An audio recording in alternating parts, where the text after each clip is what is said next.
1918-1919, ce sont les 2 années où un homme inconnu qui n'a jamais été arrêté a refait surface après 6 ans d'absence et a terrorisé littéralement la Nouvelle-Orléans. Sans plus attendre, je vous laisse le temps de vous installer bien confortablement, doudou sur les genoux, et lorsque vous êtes prêts, on est parti dans cette histoire.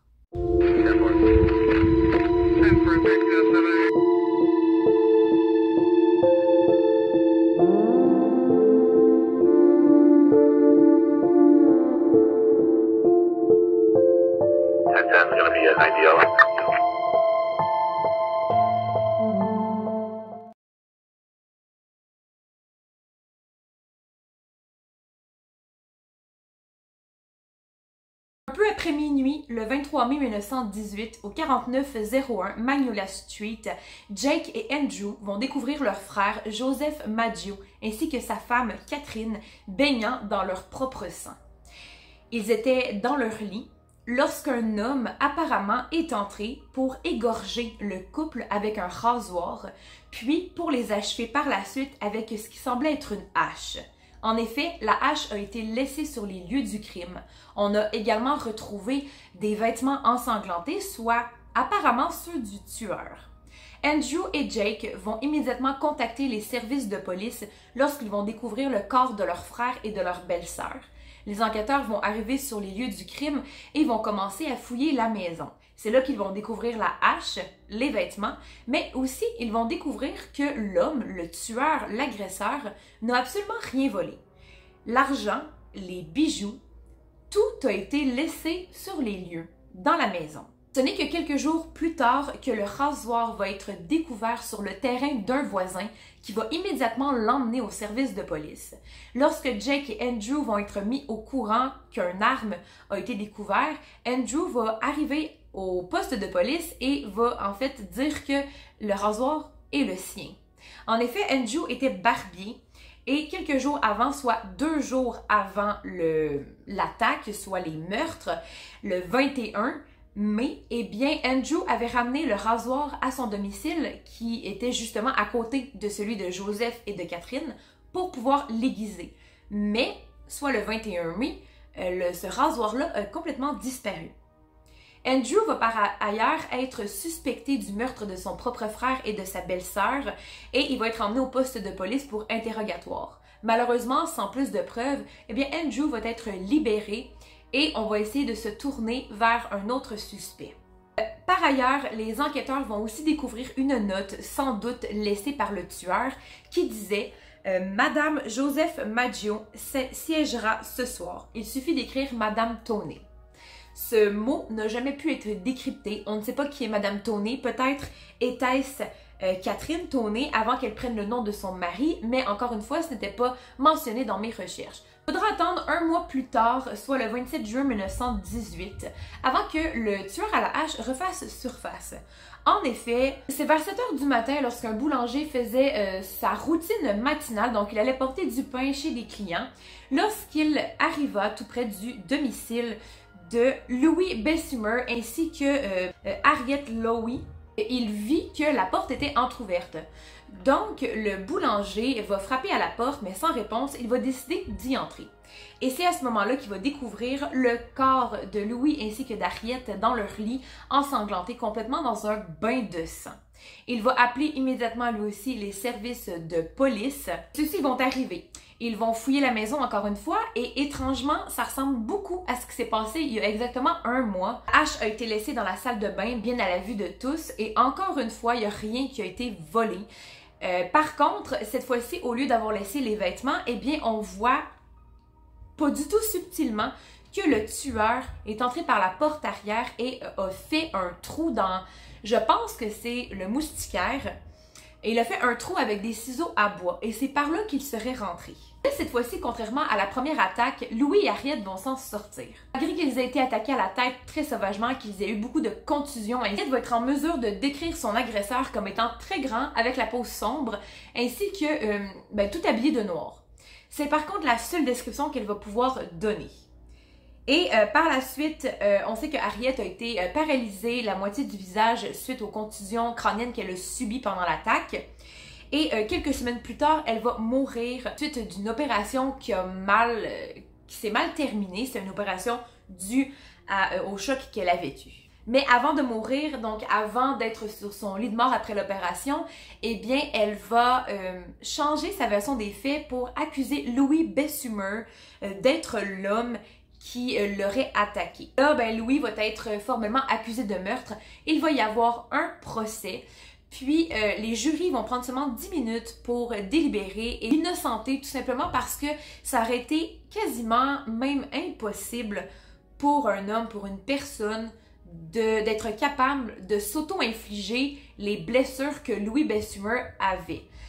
En effet, se sacrer un coup de hache en pleine face, c'est impossible. Si tu essaies toi-même de te faire des contusions, elles ne seront vraiment pas dommageables, ça va être très minime. Mais Louis Bessumer, il a vraiment eu la tête fracassée, là. Il aurait pu mourir, mais c'est vraiment comme un miracle qu'il soit encore en vie. La troisième attaque a eu lieu le 5 août 1918, un peu après minuit, lorsque Ed Schneider est rentré chez lui du travail et il a découvert sa femme, Madame Edward Schneider, dans leur lit, le visage en sang. Il va immédiatement contacter les services de police lui aussi. Les policiers vont arriver sur les lieux du crime et encore une fois, ils vont constater que la troisième attaque ressemble beaucoup à la première, mais aussi à la deuxième. En effet, Madame Schneider avait perdu plusieurs dents suite à des gros coups portés sur son visage qui semblent encore une fois provenir d'une hache. La porte moustiquaire avait aussi été découpée par, encore une fois, un ciseau à bois. Donc le modus operandi commence pas mal à se faire remarquer. C'est toujours le même à chaque fois et à chaque attaque. Elle va être emmenée à l'hôpital et heureusement, pour cette fois-ci, ça se finit extrêmement bien parce que Madame Schneider va s'en sortir et 2 jours plus tard, elle va donner naissance à une petite fille. En effet, lors de son attaque, elle était enceinte de 8 mois, donc il lui manquait environ 4 semaines avant d'être à terme et le bébé va naître après son opération. Dû à l'attaque qu'elle a eue, sa petite fille va être en parfaite santé. Encore une fois, dans cette attaque, il n'y a absolument rien qui a été volé. Les bijoux sont encore là, l'argent est encore là. La quatrième attaque a eu lieu le 10 août 1918, alors que Pauline, âgée de 16 ans, et Marie, âgée de 13 ans, donc 2 sœurs, se sont fait réveiller par des bruits étranges qui provenaient de la chambre de leur oncle. Et puis, lorsqu'elles vont se lever, elles vont immédiatement aller voir dans la chambre de leur oncle, Joseph Romano, puis elles vont découvrir l'homme qui est allongé dans son lit, dans une mare de sang complètement. Son visage a été massacré parce qu'il semble encore une fois être une hache. Étrangement, cette fois-ci, au moment où elles entrent dans la chambre de leur oncle, l'homme, donc l'agresseur, est en train de s'enfuir. Donc les 2 filles vont quand même être capables de donner quelques informations concernant le physique de l'agresseur, mais elles ne pourront pas exactement décrire son visage. Elles vont le décrire comme, encore une fois, très grand, avec la peau foncée, habillée tout en noir et un chapeau qui cachait son visage pour ne pas être capable de le reconnaître. Joseph Romano, on sait qu'il a été en mesure de marcher jusqu'à l'ambulance, mais malheureusement, il va mourir 2 jours plus tard d'un traumatisme crânien. Encore une fois, une hache fut retrouvée sur les lieux du crime, une petite fissure a été faite dans le moustiquaire et il n'y a rien qui a été volé dans la maison ni même dans la chambre. Les gens vont commencer à s'inquiéter. En effet, c'est un peu bizarre. Il est temps qu'ils commencent à s'inquiéter après 4 attaques, dont beaucoup de victimes qui sont mortes, d'autres qui ont survécu, mais avec de lourds problèmes en fait de santé. Ils vont acheter beaucoup d'armes, ils vont se mettre à acheter beaucoup d'armes et en plus, ce qu'ils vont faire, c'est qu'ils vont veiller à tour de rôle. Donc, les familles avec un père et une mère, bien, ils vont dormir chacun leur tour pour qu'il y ait toujours quelqu'un qui soit en mesure de surveiller la maison. Et là, c'est drôle, mais tout le monde voit le suspect, tout le monde voit l'attaque, l'agresseur. Il y en a beaucoup qui vont se rendre au poste de police pour dire « Ah, ça pourrait être cet homme, ah, ça pourrait être cet homme ». Donc vraiment, c'est la panique générale et attendez, c'est vraiment pas fini. C'est vraiment là qu'à la fin du mois d'août 1918, il y a beaucoup d'épiciers qui vont se mettre à remarquer beaucoup de choses dans leur épicerie très étranges soudainement. Il y a des panneaux de porte qui vont être découpés, il y a des haches et des seaux qui vont être placés près de leur mur dans la cour, il y a des traces de pas dans les broussailles près de leur domicile qui vont être découverts, plein de choses étranges comme ça qu'ils vont justement rapporter aux policiers, aux enquêteurs. Et là, en tout, il y en a 4. Donc, après les 4 tentatives, pour entrer par effraction chez les épiciers pour tuer les hommes et ou les femmes. L'homme à la hache va complètement disparaître. Il n'y aura plus d'attaque pendant 7 mois. 7 mois plus tard, il va malheureusement refaire surface, contrairement à ce que les néo-orléanais pensaient. On se transporte donc 7 mois plus tard, soit en 1919, le 10 mars, lorsque Yorlando Giordano entend des bruits, des cris qui proviennent de la maison voisine. Il va donc sortir de chez lui pour se rendre dans la maison des voisins et il n'a même pas besoin de rentrer dans la maison qu'il voit Rosie qui est assise dans le cadre de porte. Elle est ensanglantée, il y a du sang sur elle. Elle tient son bébé Mary, âgé de 2 ans, dans ses bras, qui est morte.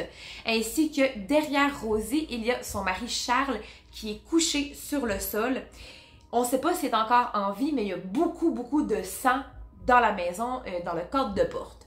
Donc, Yorlando va contacter les policiers et les ambulanciers qui vont immédiatement venir. Et le meurtre de Mary, bien, va être constaté sur les lieux. Donc, Mary, elle n'avait que 2 ans et elle a été massacrée par l'homme à la hache. Ensuite, Rosie et Charles vont être aussi également envoyés à l'hôpital pour soigner leurs blessures. Et là, Rosie va se mettre à accuser Yorlando ainsi que Frank, donc Frank qui est le fils de Yorlando, de les avoir attaqués et d'avoir tué leur bébé.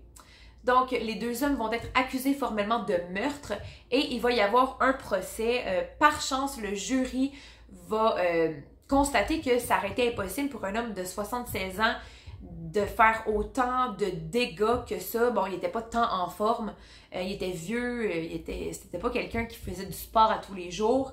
Bon, il n'avait plus la même force physique. Et après le procès, eh bien, Charles va avouer qu'il a menti aux policiers parce que lui aussi, il a dit que il a soutenu Rosie. En fait, il a dit que c'était en effet Yorlando et Frank qui les avaient attaqués alors que c'était clairement pas vrai. Par la suite, Charles va demander le divorce à Rosie et Rosie va finalement, elle aussi, avouer avoir menti pour se débarrasser de ses voisins. 4 jours plus tard, soit le 14 mars 1919, le New Orleans Times va recevoir une lettre, à ce qui paraît, semble être écrite des mains de l'homme à la hache. Estimés mortels, ils ne m'ont pas pris et ils ne le feront jamais. Ils ne m'ont jamais vu, car je suis invisible, tout comme l'éther qui entoure votre terre. Je ne suis pas un être humain, mais un esprit et un démon de l'enfer le plus chaud. Je suis celui que vous, néo-orléanais, et votre folle police, appelez l'homme à la hache. Quand je l'entendrai, je viendrai et réclamerai d'autres victimes. Moi seul sais qui ils doivent être. Je ne laisserai aucune preuve, sauf ma hache sanglante, barbouillée du sang et du cerveau de celui que j'aurai envoyé ci-dessous pour me tenir compagnie. Si vous le souhaitez, vous pouvez dire à la police de veiller à ne pas m'énerver. Bien sûr, je suis un esprit raisonnable. Je n'ai pas été offensée par la façon dont ils ont mené leur investigation dans le passé. En fait, ils ont été si profondément stupides qu'ils m'ont amusé, moi et Sa Majesté satanique, Francis Joseph, etc. Qu'ils ne cherchent pas à découvrir qui je suis, car il vaudrait mieux qu'ils ne fussent jamais nés plutôt que d'encourir la colère de l'homme à la hache. Je ne pense pas qu'un tel avertissement soit nécessaire, car je suis sûre que la police m'esquivera toujours, comme elle l'a fait par le passé. Ils sont assez sages et savent comment se tenir à l'écart du danger. Sans aucun doute, vous, néo-orléanais, pensez que je suis meurtrier le plus horrible, ce que je suis, mais je pourrais être bien pire si je le voulais. Si je le souhaiterais, je pourrais visiter votre ville tous les soirs. Je pourrais tuer des milliers de vos meilleurs citoyens à volonté, car je suis en relation étroite avec l'ange de la mort.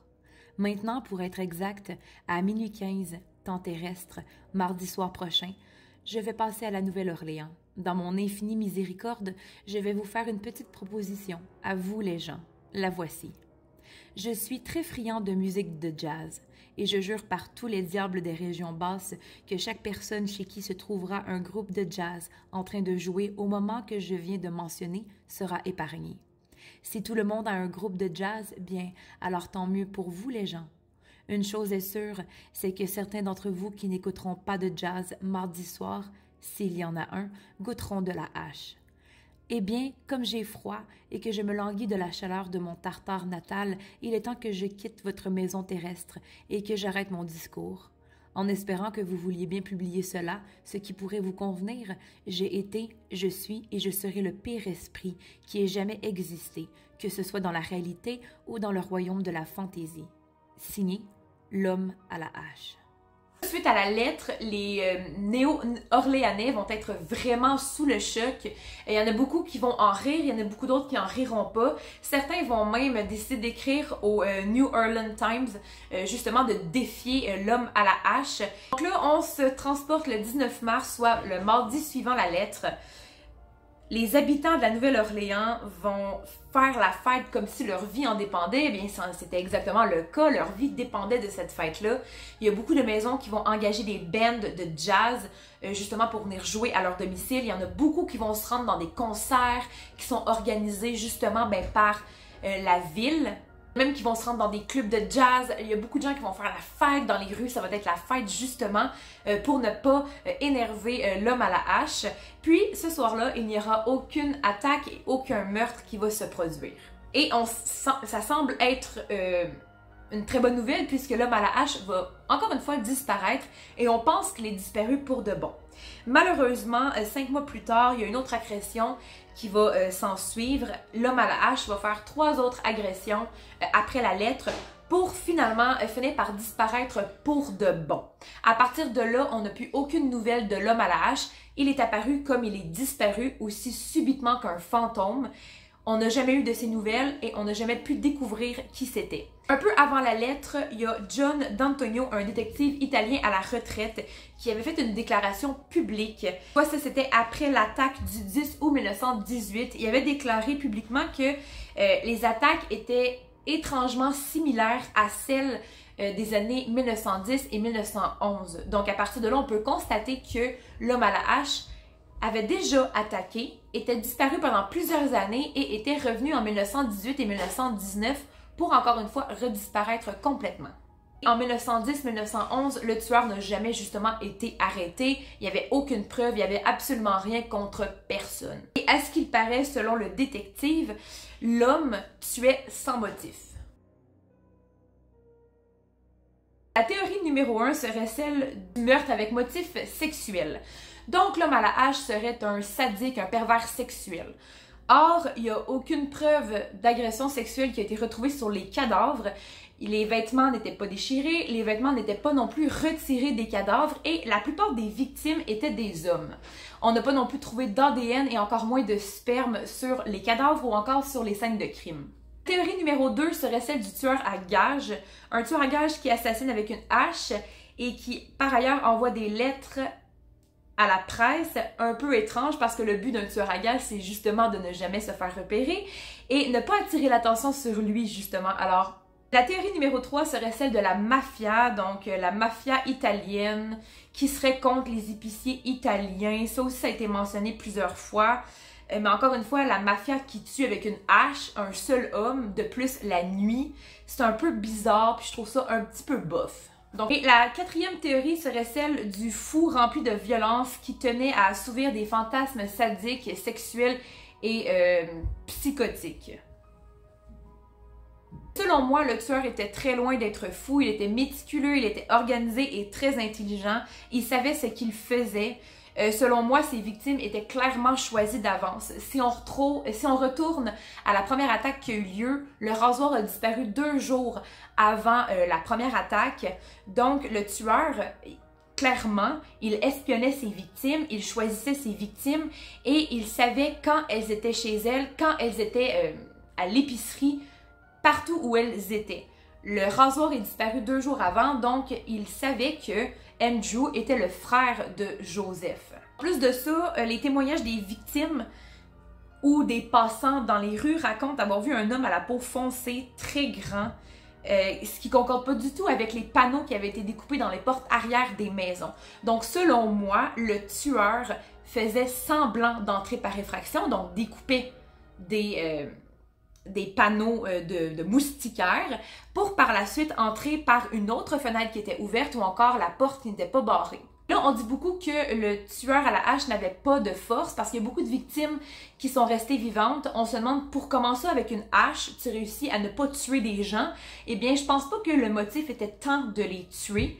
Je pense que c'était soit de les tuer ou de les blesser grièvement pour attirer l'attention ou encore peut-être pour assouvir une rancune ou une rage. Mais il était loin d'être fou. Et là, si on parle de la lettre qu'il a envoyée au New Times, eh bien, on constate qu'il mentionne à 2 reprises qu'il n'habite pas sur Terre et plus précisément qu'il n'habite pas la Nouvelle-Orléans.